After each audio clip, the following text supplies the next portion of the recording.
Assalamu alaikum and welcome to my lectures. I am your social studies teacher, Midat Abbas. कैसे हैं आप सब? Students, अब तक हमने Chapter 5 कवर किया है Industry.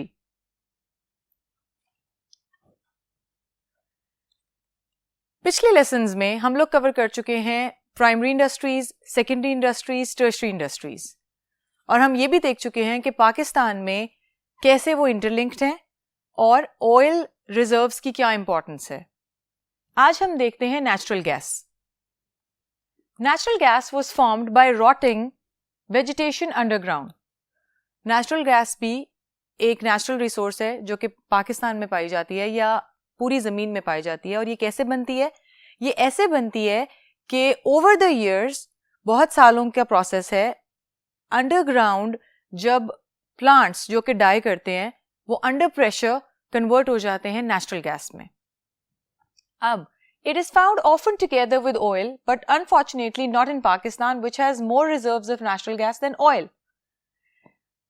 असल में नेचुरल गैस और ऑयल साथ साथ पाए जाते हैं. जहां ऑयल निकलता है वहां नेचुरल गैस भी निकलती है, लेकिन पाकिस्तान में ये केस नहीं है. पाकिस्तान में ज्यादातर गैस के रिजर्व्स हैं देन ऑयल. अब नेचुरल गैस जिस तरह ऑयल को एक्सट्रैक्ट किया जाता है, रिफाइन किया जाता है, ट्रांसपोर्ट किया जाता है, उसी तरह नेचुरल गैस को भी एक्सट्रैक्ट किया जाता है और फिर उसको ट्रांसपोर्ट करके एक दूसरी जगह ले जाया जाता है for purification. It is piped to refinery where impurities are removed. अब सिंस ये गैस है तो इसको पाइप्स के थ्रू हम रिफाइनरी में लेके जाते हैं जहां पे इसके अंदर से इम्प्योरिटीज को निकाला जाता है. It also has byproducts but not as many as oil. इसके भी ऑयल की तरह बाय प्रोडक्ट्स हैं जो कि प्रोड्यूस होते हैं आफ्टर प्रोसेसिंग, लेकिन वो इतने ज्यादा नहीं है जितने ऑयल के हैं. इसके बाय प्रोडक्ट्स में प्रोपेन और ब्यूटेन है, वो भी गैसेस हैं, उनके भी यूजेस लिमिटेड है. बट सिंस हमारा कंट्री लार्जली एनर्जी के लिए रिलाई करता है गैस के ऊपर, क्योंकि यहाँ पे ऑयल ज्यादा पाया नहीं जाता, इस वजह से हम गैस को भी बहुत इंपॉर्टेंट रिसोर्स समझते हैं. Now uses of natural gas. Natural gas के यूजेस क्या हैं? It is pipe to homes for heating and cooking. बल्कि ये ना सिर्फ होम्स, इंडस्ट्रीज में, फैक्ट्रीज में भी पाइप की जाती है. For what purpose? For the same purpose. जो भी इंडस्ट्री हीटिंग पर्पसेस के लिए रिसोर्स चाहती है, क्योंकि पाकिस्तान में ज्यादातर नेचुरल गैस पाई जाती है, इसलिए वो इसको यूज करते हैं. Then it is a fuel for car and trucks. अच्छी बात यह है कि जब इसको कार और ट्रक्स में फ्यूल के तौर पे यूज किया जाता है तो इसके उतने डेंजरस गैसेस नहीं निकलती जितनी पेट्रोल की या डीजल की निकलती हैं. It is also bottled in steel containers, so can be purchased for household purposes, especially in remote areas. इसको स्टील कंटेनर्स में भी पैक किया जाता है. देखा होगा आपने, वो जो सिलेंडर होता है जिसमें गैस भरी जाती है, उसको परचेज के लिए बॉटल किया जाता है. लेकिन ये किस में ज्यादा काम आती है? उन जगहों पे ज्यादा काम आती है जहां पे नेचुरली पाइप्स नहीं जा सकती, या रिमोट एरिया, बहुत दूर दूर के इलाके जहां पे ऑब्वियसली हर कोई रहता है, उसने खाना भी बनाना है, उसने और भी काम करने हैं. सो उन पर्पसेस के लिए फिर इसको स्टील कंटेनर्स में पैक किया जाता है. नाउ पाकिस्तान में इसके रिजर्व्स हैं कहां? सुई गैस फील्ड, बलोचिस्तान में. It is the biggest resource of natural gas in Pakistan. Second reserve कौन सा है? कदीरपुर, ये सिंध में है. So Pakistan has these two huge reserves and many more also. इसके अलावा भी बहुत सारे पाए जाते हैं. पाकिस्तान की जो नेचुरल गैस के रिजर्व्स हैं वो अपनी एनुअल कंजम्पशन से 12 गुना ज्यादा है. It has natural gas reserves which are 12 times its annual consumption. अब इंपॉर्टेंट रिसोर्स है, हमारे लिए क्यों ज़रूरी है? इसलिए हम गैस को ज़्यादा यूज़ करते हैं और जितनी भी गैस पाई जाती है उसमें से 1/3 supply is use for power stations. हमारे पावर स्टेशंस जो कि हमें बिजली देते हैं, एनर्जी देते हैं, जिससे हमारे घरों में, हमारे ऑफिसेज में, हमारे स्कूल्स में, हमारे हॉस्पिटल्स में, हर जगह पे इलेक्ट्रिसिटी प्रोड्यूस की जाती है. उसके अलावा it is a source of energy for making cement. Cement जो फैक्ट्री में बनता है, ये उसके लिए एक सोर्स ऑफ एनर्जी है. It is also a raw material for fertilizer. ये फर्टिलाइजर के लिए भी एक रॉ मटेरियल है. सिंस हमने पिछले लेसन्स में ये डिस्कवर किया था कि हमारी तीनों लेवल्स ऑफ इंडस्ट्रीज आपस में रिलेटेड हैं, हमारे लिए नेचुरल रिसोर्सेज में ऑयल और गैस बहुत इंपॉर्टेंट है, या इंडस्ट्रीज जो हमारे मुल्क में है इनमें सबसे इंपॉर्टेंट चीज़ ये है कि वो कनेक्टेड हैं, और टर्शरी इंडस्ट्री में transport is the major one. Why it is major? Because आपने देखा है इंडस्ट्री का रोल क्या है, पैसा बनाना ताकि हमारे कंट्री की इकोनॉमी बेहतर हो सके, हमारा कंट्री भी एडवांसमेंट में आ सके. अब इकोनॉमिक गेन के लिए इंपॉर्टेंट बात यह है कि हम जिस चीज़ को ट्रांसपोर्ट कर रहे हैं, अब इतने सारे रिजर्व्स हैं, ऑयल के हैं, गैस के हैं, या बाकी भी जो मिनरल्स निकलते हैं हमारी ज़मीन में से, उनको ट्रांसपोर्टेशन उनकी जो है वो सस्ती होनी चाहिए. क्योंकि अगर हमारा पैसा उनकी ट्रांसपोर्टेशन पे लगेगा, उनकी प्रोडक्शन पे इतना ज़्यादा लगेगा, तो फिर हमारा कमाने वाला हिस्सा जो है वो कम हो जाएगा. इसलिए the cheapest way of getting oil and gas across countries is by sea. क्योंकि हमारे मुल्क में नेचुरल गैस के रिजर्व्स बहुत ज़्यादा हैं, वो ना सिर्फ हमारे मुल्क में इस्तेमाल होती है बल्कि हम उसको दूसरे मुल्कों को भी फराहम करते हैं. दूसरे मुल्कों को फराहम करते हैं तो जाहिर सी बात है बाय एयर जा नहीं सकती, इतना ज़्यादा अमाउंट जो है वो एक एयरक्राफ्ट में ट्रांसपोर्ट करना एक तो कॉस्टली हो जाएगा, दूसरा उसके अंदर इतने रिजर्व्स अंडर प्रेशर आ नहीं सकेंगे because obviously it has to fly, उसने उड़ना है. सो बाय सी शिप के अंदर इसको ट्रांसपोर्ट किया जाता है. इनको ऑप्शंस क्या है हमारे पास, ये किन 3 तरीकों से किया जाता है? टैंकर्स, कंटेनर्स, बल्क और कैरियर्स. अभी देखते हैं कि इन तीनों में फर्क क्या है. टैंकर्स क्या है?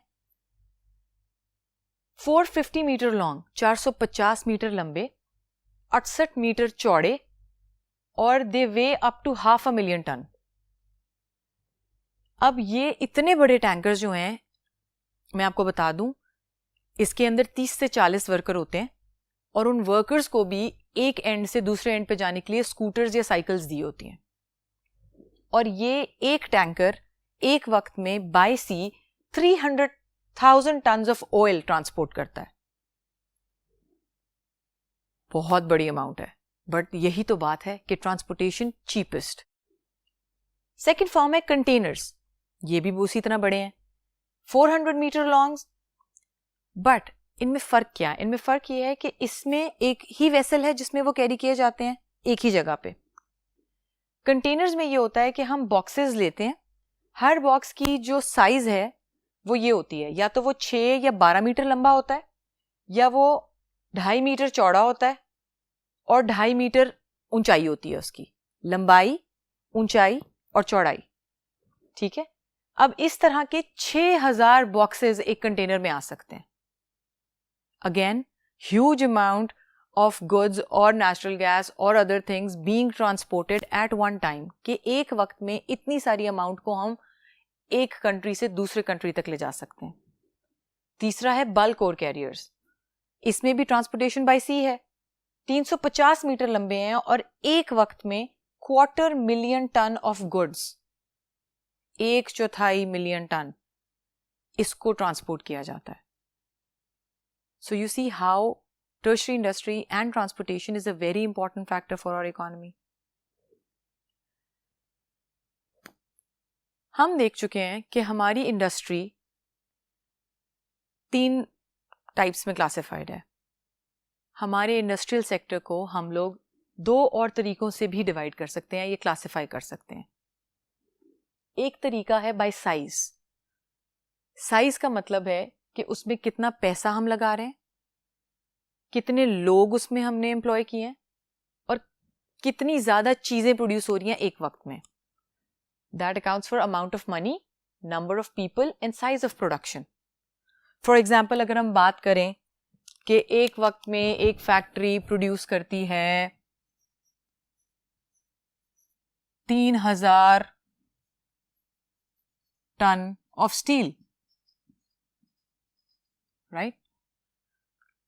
आयरन एक्सट्रैक्ट किया, उसको प्योरीफाई किया, फिर उसको रिफाइन किया, और फिर इतना प्रोड्यूस हो गया. So this is the production. अब ये डिपेंड करता है कि ये महीने की है या साल की है, but this is the size of production. Number of people, 400 मजदूर, 500, 1000, 10,000, 50,000. इसी नंबर को डिवाइड किया जाता है साइज पे. It's called small scale industries और large scale industries. Small scale में नंबर ऑफ लेबरर्स, जो मजदूर हैं, वो कम होते हैं। वो 30-40 भी हो सकते हैं, वो 300-400 भी हो सकते हैं। लार्ज स्केल में ऑब्वियसली 1000-2000, इससे ज़्यादा।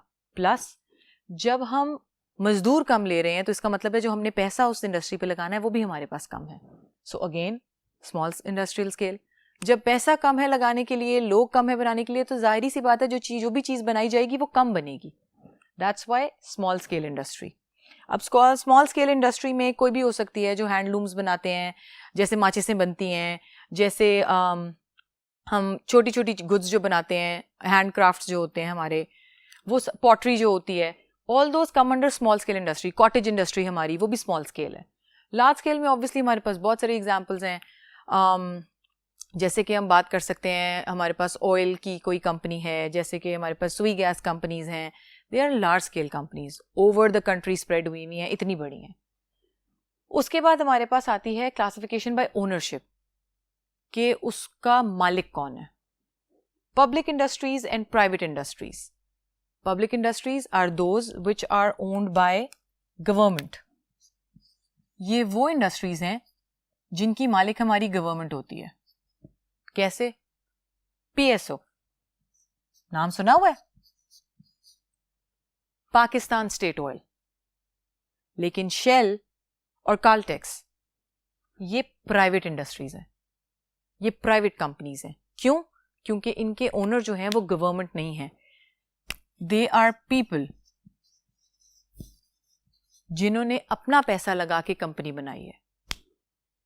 इसमें आ जाएगा शेल, काल्टेक्स। एक और पब्लिक इंडस्ट्री,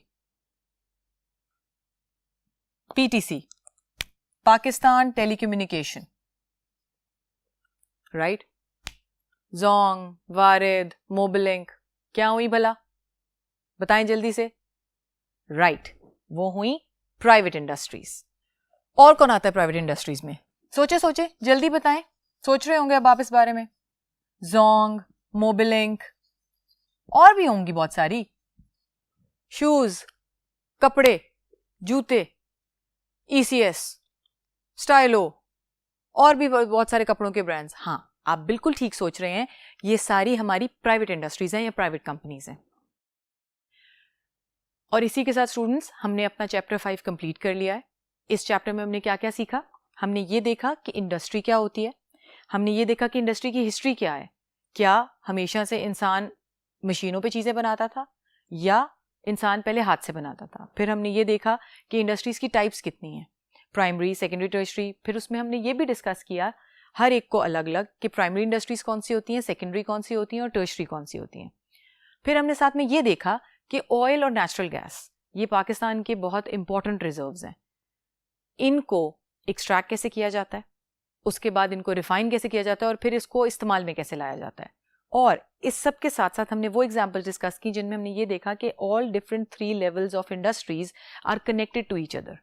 वो अलग अलग भी काम कर सकती हैं, लेकिन उनका इफेक्ट इंटरलिंक्ड है, वो एक दूसरे से मिली जुली हैं। So students, let's meet in the next lesson and start the next chapter. अल्लाह हाफिज।